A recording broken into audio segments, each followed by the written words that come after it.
السلام علیکم مینوال امید لرم چې تاسو به ټول روغ جوړ به وئ. فاطمه عزتمنو خپله د تره د زوی بېدرتۍ سره ووژله. اخر ولې عزتمنو فاطمه چې ونه د خپل د تره زوی خوښه وه او فاطمې د واده کولو نه انکار کړی و. راځئ مینوال چې دی په کومه طریقه باندې وژلې ده، دغه مرضي موزي ګرفتار شوی دی، د هغه خبرې تاسو سره موږ په دې ویډیو کې شریکې کړو.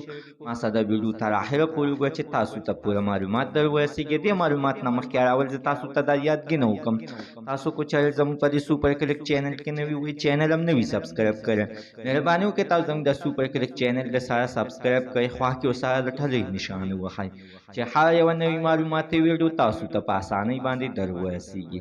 فاطمه عزتمنو چې عمر یې 14 کاله و چې یعنې واده ته تیاره وه، دې پسې به رشتې تلې راتلې، خو په ورکوټي باندې دا خپل د تره د زوی خوښه وه. هغه مو خپل مور او پلار ته هم ویل، خو عزتمنو دغه خلک چې دی نو دغه د تره زوی چې دی نو د کاروبار نه کوی، دا یې د تازه زرموټی شوی و او ده به عزتمنو ویل چې ما د خپل د تره لور فاطمه راته وکړئ، خو چېرې دا ماته ونه کړه نو ځان هم وژنم او دا هم وژنم.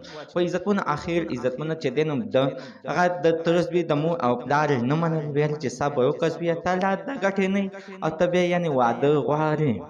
عزتمنو دغه د تره زوی خپل مور او پلار ته ویل چې نه زوی تا کړی چې دا تاسو زما په نامه باندې کوئ، زه به بهر ته لاړ شم، مزدوري به وکړم، دې سره بیا به خیر دی زه واده وکړم، خو چې دا ده چې فاطمې پسې رشتې ځې راځي او نه غواړم چې دا بل څوک وکړي.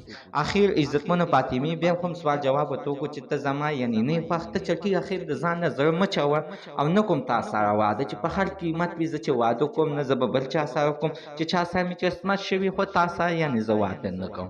د تره زوی ظالم رالګېدلی دی، فاطمه باندې یعنې غوزار کړی دی، وژلې ده او بیا د تره زوی تښتېدلی دی. د هغې نه بعد بیا عزتمنو د علاقې پولیسو هغه ګرفتار کړی دی.